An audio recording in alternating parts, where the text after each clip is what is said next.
Umaga po sa inyong lahat, lalo na po kay Senior San Rafael, sa mahal na po na Jesus, at sa Maestra Yura del Rosario.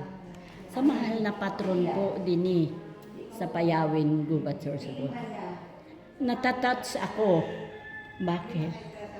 Napakalaking pasalamat ko kay Lord sa mahal na patron na Senior San Rafael at del Rosario. Dahil dinala ako sa Camarines Norte para magmisyon at maggamot. Ganon din ang patron doon, Birhen del Rosario. Kaya sabi ko maraming salamat sa barangay na naratingan ko sa Jose Panganiban, Camarines Norte, sa Bagong Bayan. Birhen del Rosario ang patron.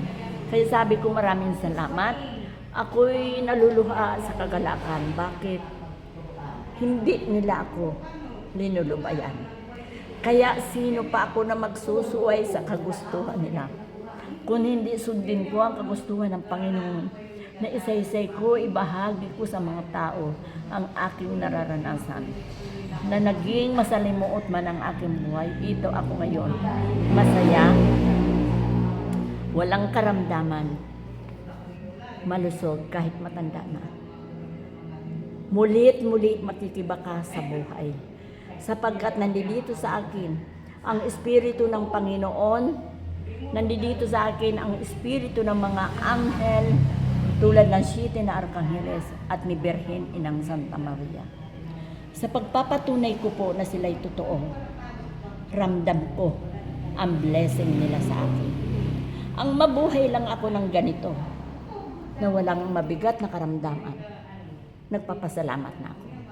Kaya muli ko itutuloy ang aking mensahe na sinabi ko sa inyo, binuo ko po ang mga hiyas. Ang hiyas ay walang bilang.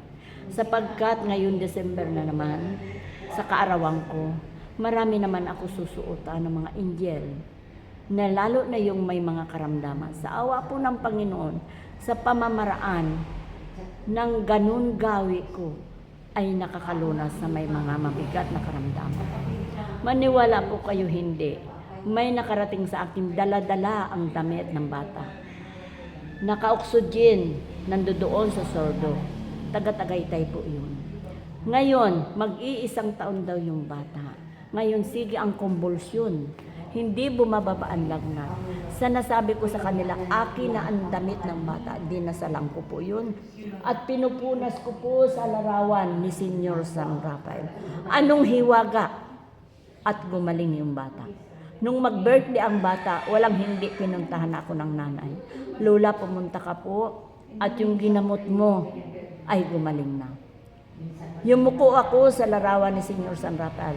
Salamat sa panalangin ko, tinulungan mo ang bata. Hindi ako ang gumamot. Instrumento lamang ako para makapagaling sa bata na yun. Kaya maraming salamat sa pagpapala ni Senior San Rafael. Marami akong patutuo sa kanya na halos sa bawat galaw ko, hindi ko siya nalilimutan. Kaya nga, inspirasyon ko na buuhin ko ang 7 na Arkangeles.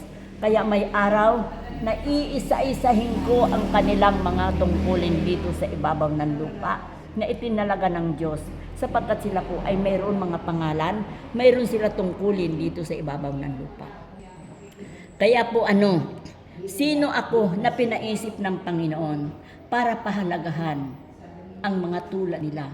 Kasi para sa akin, sila ang mga banal yata na tao noong araw na pinagkalooban ng banal na espiritu upang magkaroon ng tungkulin dito sa ibabaw ng lupa.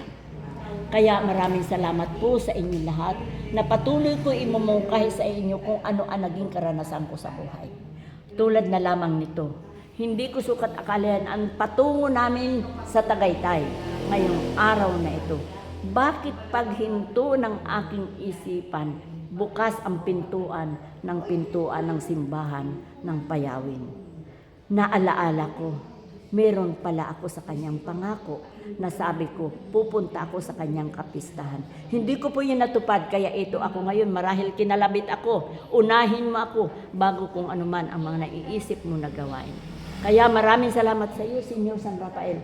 Hindi mo po ako linulubayan. Patuloy mo ako na ginagabayan.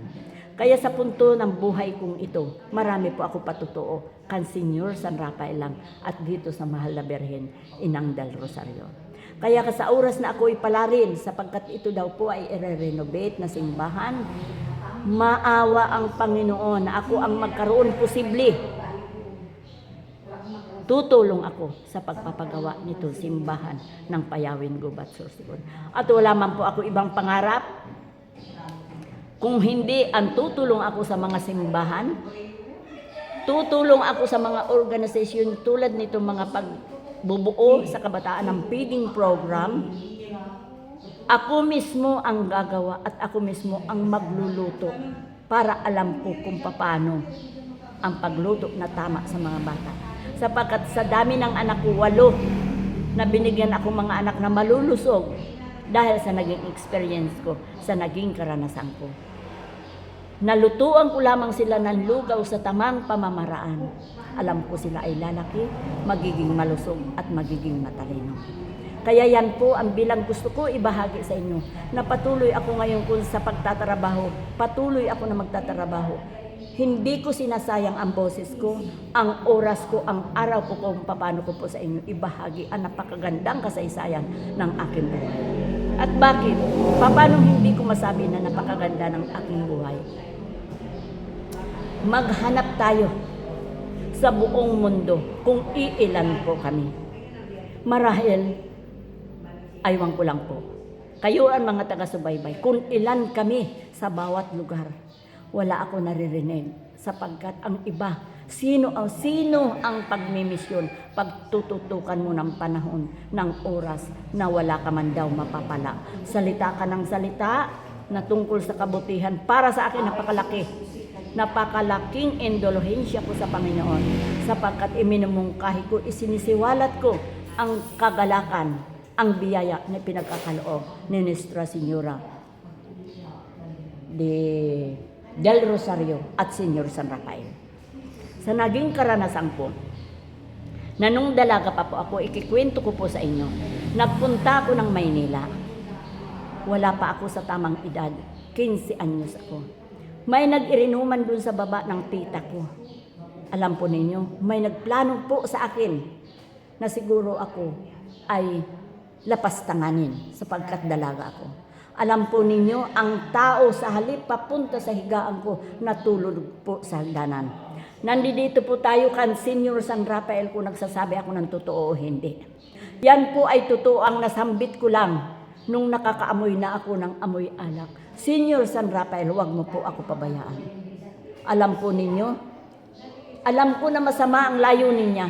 Dahil tulad nitong hagdanan, doon siya nakahimlay, hawak-hawak niya ang gayad ng kulambo ng aking pinagtutulugan. Kaya yan patutuo ko po sa inyo na nangyari sa akin. Pinatulog ni Senyor San Rafael ang tao na naglalayon sa akin ng masama. Paggising ko, tulog na tulog. Ginising ko siya, hoy, bakit yan ka natutulog? Nasa hagdan. Alam po ninyo, simula noon, hindi ko na nakita ang kanyang mukha. Kaya naglaro sa isip ko, siya ay may gagawin na hindi maganda sa akin.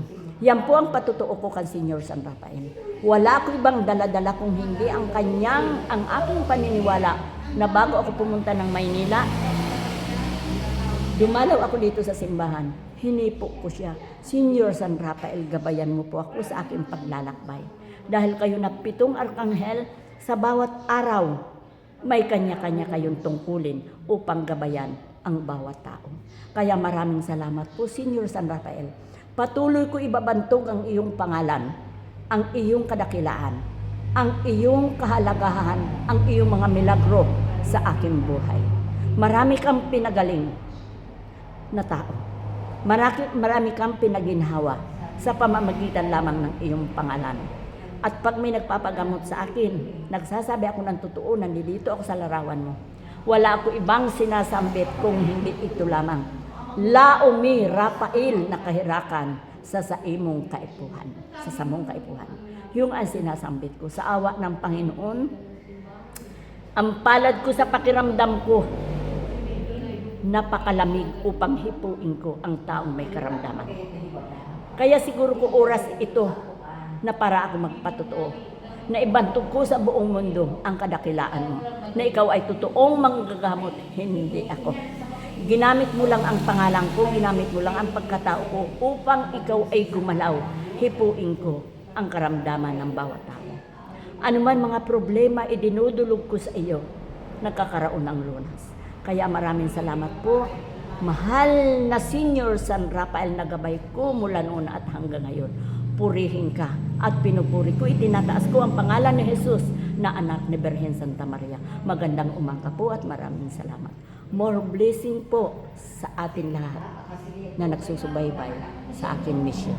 Salamat po. Lola Sara po ito.